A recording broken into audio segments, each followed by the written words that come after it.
इथल्या गड्यांनी माझ्यावर टीका केली. एका पिक्चरचा डायलॉग मारला.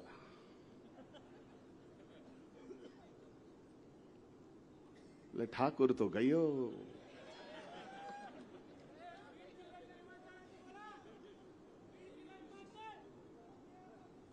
विमान कुणाचं लँड करायचं सांग, विमानतळ लगेच चालू करतो.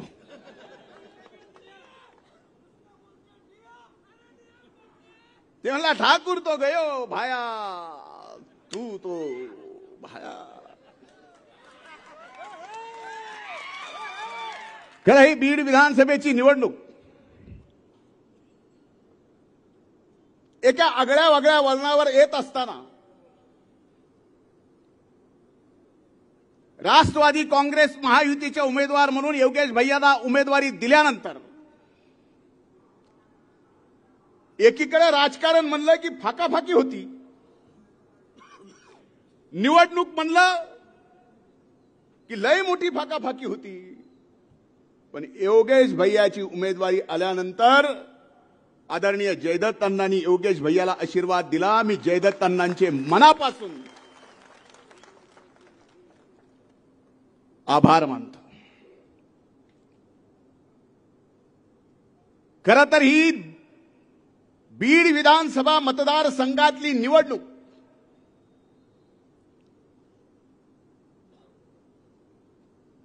अहंकाराविरुद्ध संयमाची आहे. ज्याला उमेदवारी दिली, आमदार केलं, मी जसं माफी मागून जिम्मेदारी घेतली, दादानी पण अनेक जण ताकद दिली. मी असला अहंकारच बघितला नाही. दादा पहिले 2.5 वर्ष तर मलाच बीडला यायची बंदी होती.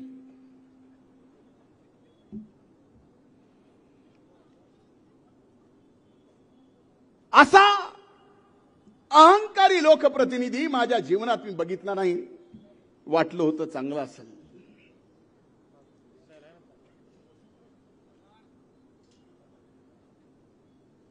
पण तो दिवा ज्याला आपण दीप म्हणतो, अर्ध नाव, तो असा विझणार की पुन्हा म्हणून समाजकारणात राजकारणात कसाही पेटू शकत नाही. आणि गेली 1 वर्ष झालं वारंवार दादा समोर, आपल्या सगळ्यांच्या समोर मी आपल्याला सांगितलं होतं की यावेळेस आपल्याला राष्ट्रवादी काँग्रेस, भारतीय जनता पार्टी, शिवसेना आपल्या सर्व युतीचा उमेदवार म्हणून योग्य उमेदवार दिला जाईल. ते योगेश भैया आता उमेदवार म्हणून आपल्या समोर आहेत.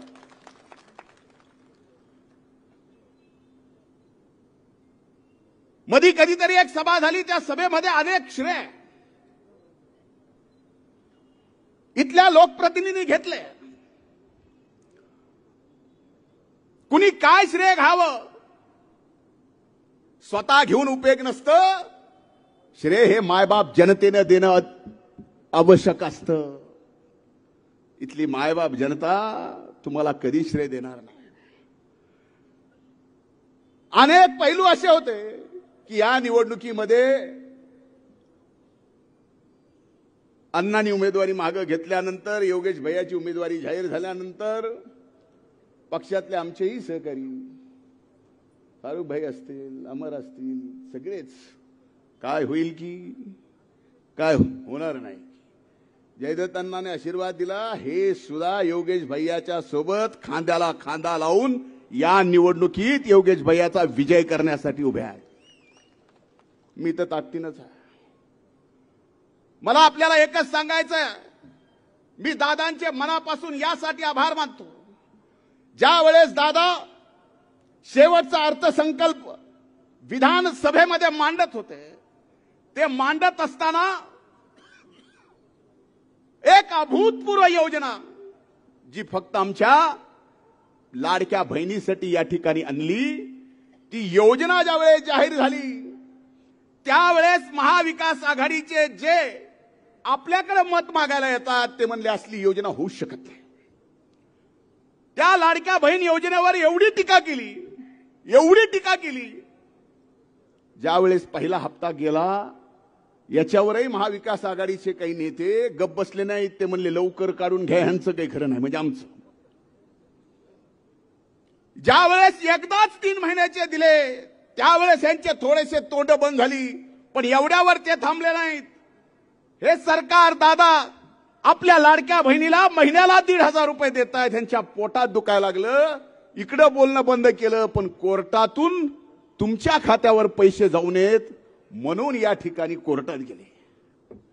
एकीकडे आम्ही देणार आहेत जे तुम्हाला देतोय आणि दिलंय, दिल्यानंतर या ठिकाणी आपले आशीर्वाद आणि मत मागायला आपल्या समोर आलोय.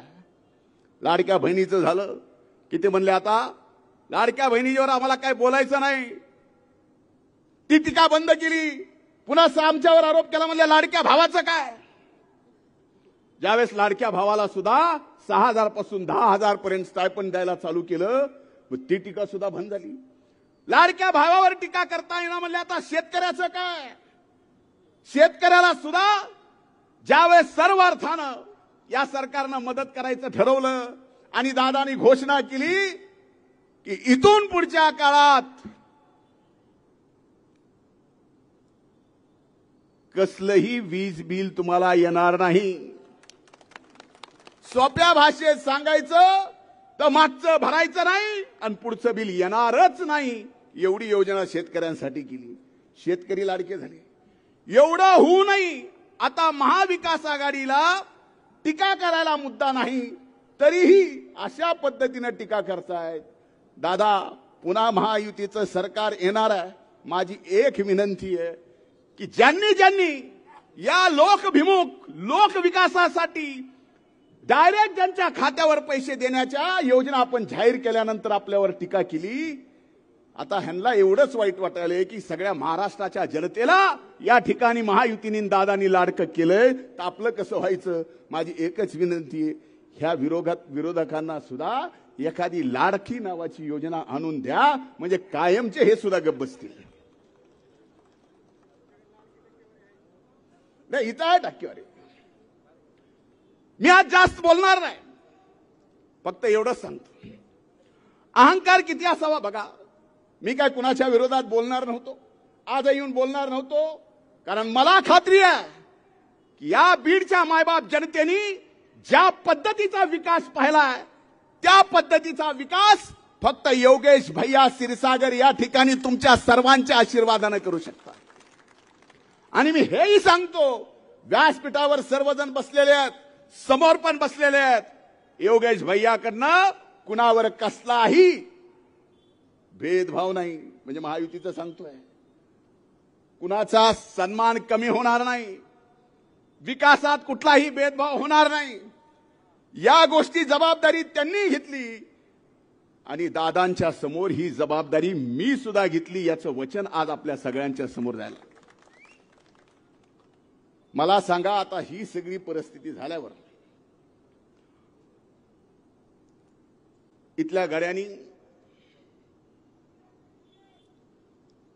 माझ्यावर टीका केली. काय कारण यायचं ते परळीत येऊन करावं, काय हरकत नाही. इथं काय निवडणूक तिथेही चालू, मी उभा आहे. नाव घेतलं नाही, एका पिक्चरचा डायलॉग मारला,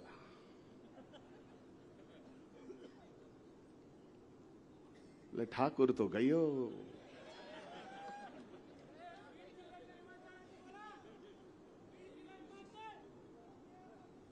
विमान कोणाचं लँड करायचं सांग, विमानतळ लगेच चालू करतो.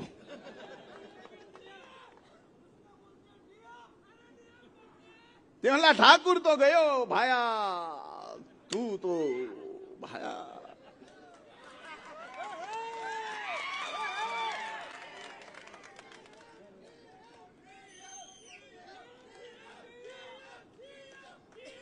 मी आज जास्त यासाठी बोलणार नाही की माझी इच्छा की आज या बीड शहरात, मला माहिती आहे बीड शहरात असेल, बीड विधानसभा मतदारसंघात असेल, जे काय अभूतपूर्व विकास या ठिकाणी ज्यांच्या हातून झाला, मग दादा असतील, जयदत्त अण्णा असतील, डॉक्टर भरतभूषण क्षीरसागर साहेब असतील, इथं मान्यवर नगरसेवक बसलेले ते असतील, मागच्या 1 वर्षापासून योगेश भैया असतील, याच्या पलीकडे सांगा कुणी 1 रुपयाचा तरी विकास काही केलाय का?